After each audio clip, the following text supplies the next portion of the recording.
At 23, Jake Halden won $5 million in a single night. At 25, he was digging through trash behind a gas station, searching for half-eaten sandwiches. 2 years, that's all it took to turn a millionaire into a man nobody recognized. And while his money vanished faster than it came, what haunted him most wasn't the lost wealth, but the memory of the man he threw out of his house. Jake wasn't born lucky. He grew up in a small, crumbling home on the edge of Detroit, where the heater coughed more than it worked and every winter felt like a test of survival. His mother passed away when he was 9, and after that it was just him and his father, Ray Halden, a man made of stone, sweat, and silence. Ray worked construction jobs during the day and repaired whatever broke at night. He wasn't the hugging type. He wasn't soft, but he was always there. Jake resented that life. The thrift store clothes, the unpaid bills, the dinners that were often just bread and beans. While his classmates talked about vacations and new phones, Jake counted coins just to afford a notebook. He swore he'd never be like his father, never trapped in a cycle of hard work and hopelessness. Ray, for his part, didn't care much for dreams. Work with your hands, keep your head low, he used to say.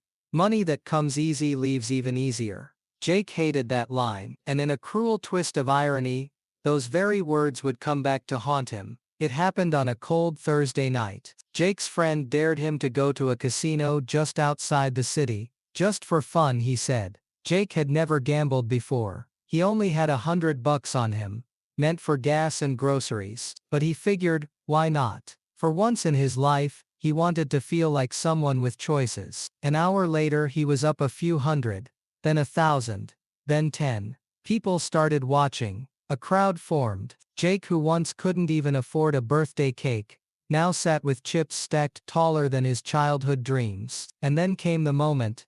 The impossible hand, the kind gamblers whisper about in stories no one believes. He won big. $5 million. Not in a lottery, not over months, in one night. By morning his name was on local news sites. A Detroit miracle. Jake Halden, the kid from nowhere who beat the odds. He came home with champagne in one hand and keys to a brand new truck in the other. Ray stood on the porch, unimpressed. "What's this?" he asked. "It's our new life," Jake replied. But his father didn't smile. "Money's not a life, son," he muttered. "It's a leash, if you're not careful." Those words meant nothing to Jake then. He was already dreaming of luxury condos, designer clothes, and finally, being someone. No more frozen dinners, no more insults at school reunions, no more second-hand anything. But buried under the glitter and noise was a truth that Jake refused to see. He hadn't just won money, he had opened a door, and behind that door, greed was waiting, dressed like freedom. Long before the money, long before casinos or cameras or champagne, Jake Halden lived a life that smelled of rust and boiled potatoes. His father, Ray, woke up every morning before the sun, and didn't speak until his second cup of black coffee. Their house was more patchwork than structure. One room had peeling wallpaper from the 70s, another was missing a window pane. Jake shared a bedroom with the water heater, which groaned every time someone flushed the toilet. Ray wasn't cruel, but he was hard. When Jake fell and scraped his knees, Ray handed him a wet rag and said, "Clean it up." When Jake brought home a report card with straight A's, Ray nodded and said, "Good. That's your job." Love in their home was never spoken, only implied through fixed hinges, warm meals and a light left on late. Still, Jake longed for something more. He'd look at magazines in the grocery store checkout lines, glossy pages filled with people who smiled without worry, who wore crisp shirts and talked about brunch. He wanted that, desperately. But wanting wasn't enough. When your shoes had holes and your fridge buzzed louder than your TV. As he grew older, the tension between father and son sharpened. Jake started asking questions Ray didn't want to answer. "Why don't we move somewhere better? Why don't you find a better job?" And Ray, who had broken his back for every dollar, didn't take kindly to being questioned. "Because this is the hand we were dealt," he'd snap. and crying about it won't change the cards. Jake began to see his father as the jailer of his dreams. He blamed him for their poverty, their stagnation,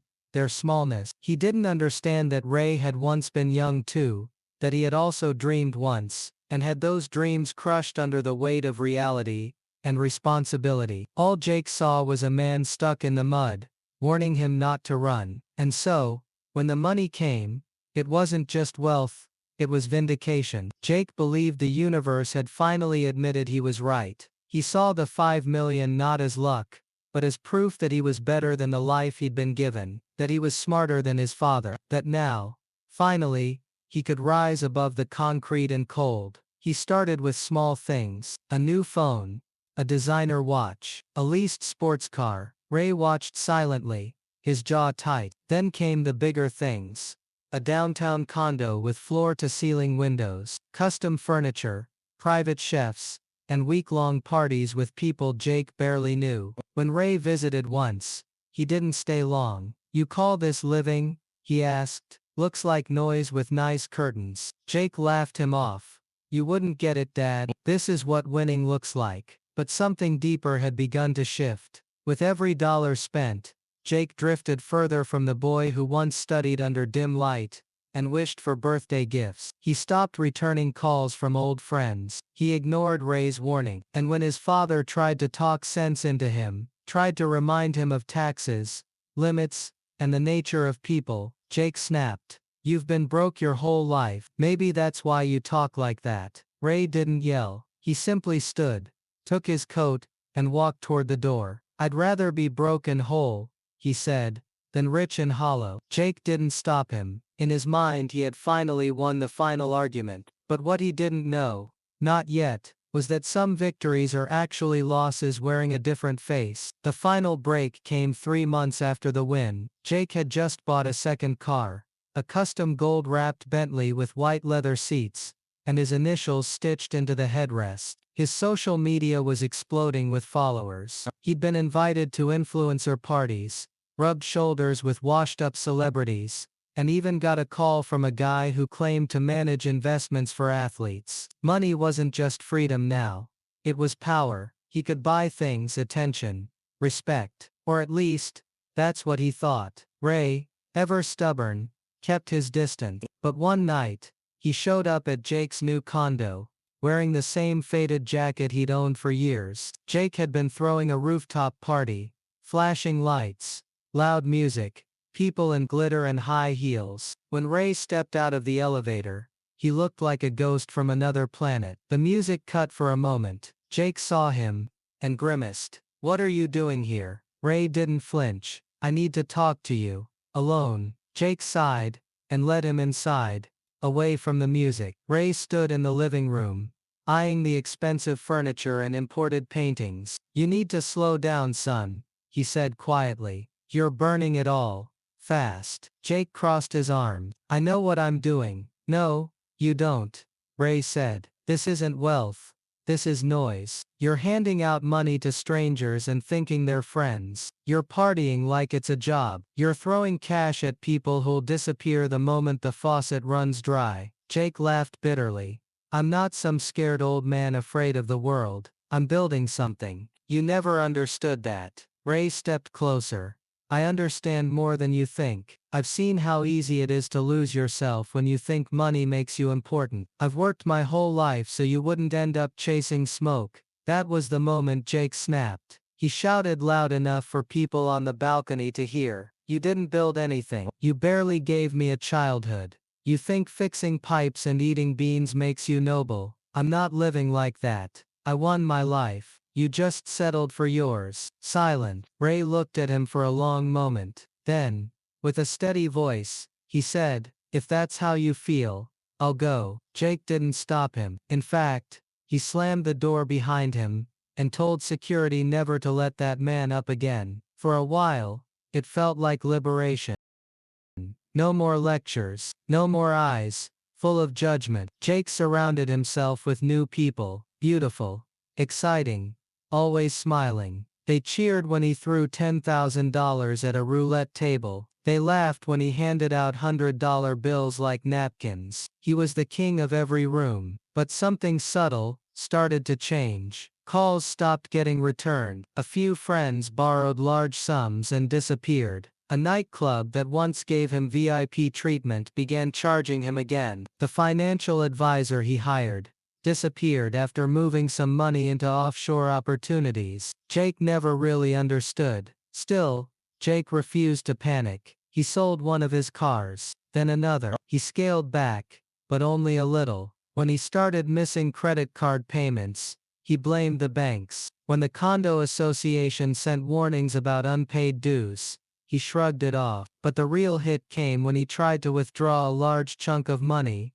and the bank told him the account had been flagged. Flagged? Jake asked, laughing. For what? It's my money. The banker looked at him sympathetically. Sir, your investment account was emptied 6 weeks ago. Didn't you approve that? Jake didn't answer. He just stood there, mouth slightly open, the sound of distant music still ringing in his ears. For the first time, he felt a crack, a thin invisible one, right down the center of his golden world. It started with the eviction notice. Jake had ignored too many emails, tossed too many warning letters in the trash. The condo board gave him 30 days, but the bank gave him 10. His account was nearly empty. The luxury car was repossessed in broad daylight. A man with a clipboard and no smile simply drove it away. Jake stood on the curb in his designer slippers, watching the last thing that made him feel like somebody disappear into traffic. The party invitation stopped. The so-called friends who once flooded his penthouse with energy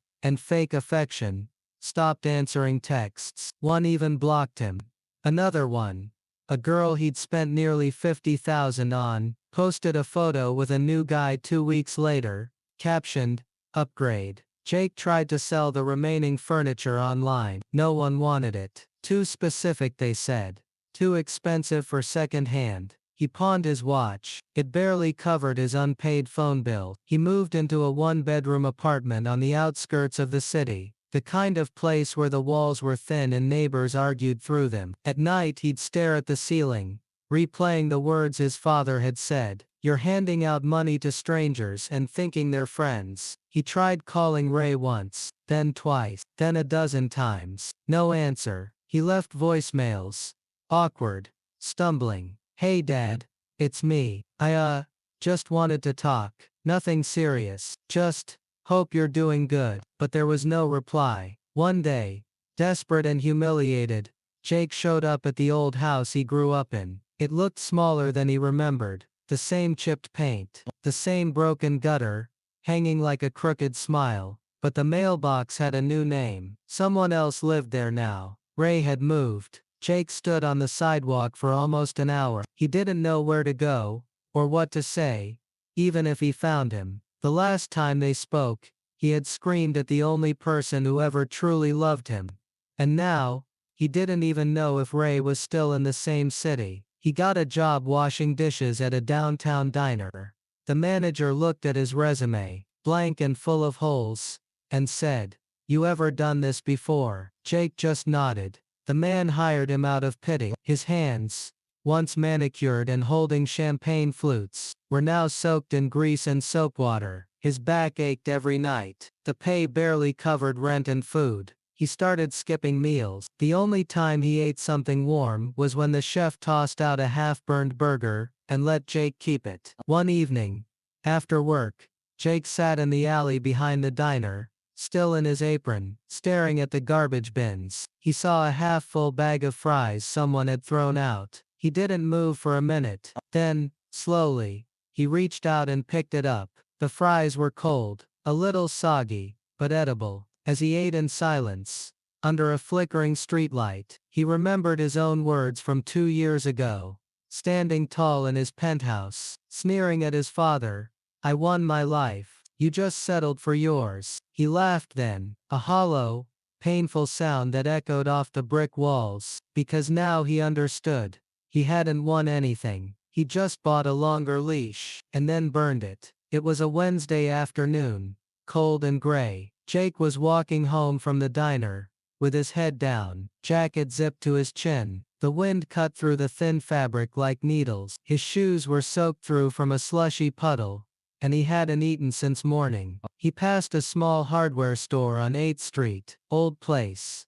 Barely lit inside. Shelves stacked with tools and screws from another decade. A bell rang as someone stepped out. Jake glanced up. The man had a gray beard and rough hands. He wore a flannel jacket with a patch on the elbow. It took Jake a moment, but then his heart stopped. It was Ray. His father hadn't seen him yet. He looked older, leaner, but steady, like a tree that had survived 1,000 storms. Jake hesitated, frozen in place. His first instinct was to run. What would he even say? How do you apologize for betrayal? For shouting that your own father was nothing? For throwing him out of your life like garbage? But then Ray saw him. They locked eyes. For a second, neither moved. The noise of the street fell away. It was just the two of them. And years of silence between them. Jake took a step forward. Ray didn't move. Another step. Jake's voice cracked. Dad. Still, Ray said nothing. Jake stopped in front of him, trembling. I was stupid. I thought I had everything, but I had nothing, and I lost even that. Ray looked at him. Eyes tired, but clear. You look like you've been through hell. Jake laughed bitterly. I put myself there. Silence again. Then slowly, Ray nodded. Come inside. You look cold. Jake followed him back into the shop. It turned out Ray worked part-time there, helping the owner stock shelves and fix things. They sat in the tiny back office, surrounded by paint cans and broken flashlights. Jake spoke first. I wanted to call 100 times, he said, but I didn't know what I'd say. Ray poured 2 cups of instant coffee. Sometimes there's nothing to say, just things to live through. I was awful to you, Jake admitted. I don't expect you to forgive me. I needed you to know I finally see what you meant. Ray handed him a cup. You know what the hardest part was? Jake shook his head. It wasn't the yelling. It wasn't getting kicked out. It was knowing that you believed, even for a moment, that money made you better than me. Jake lowered his head. I don't believe that anymore. Ray looked at him for a long time. Then he said quietly, good, because no amount of money in the world can buy back the time we waste. They didn't hug. Not yet, but when Jake left the store an hour later, there was a weight lifted from his shoulders. Over the next few months they spoke occasionally. Coffee once a week, then lunch. Then Jake helped Ray fix a leaky faucet in the back office, just like they used to when Jake was a kid. It wasn't perfect. The past was still there, and some wounds don't heal completely, but something had shifted. Jake never got rich again. He kept his job, found a small apartment he could actually afford. He started saving. Slowly, carefully. Sometimes, late at night, he'd walk past that old casino downtown, and just stare at it from across the street. He didn't hate it, but he didn't miss it either. One day, while having dinner with Ray, he said, if I ever have a kid, and he wins $5 million, I hope he tells me no. Ray smirked. If you ever have a kid, I hope you just teach him what matters before he ever thinks money is the answer. Jake smiled. For once he felt okay with who he was. Not rich, not important, just a man who had learned, painfully, what truly matters. And he would never forget it.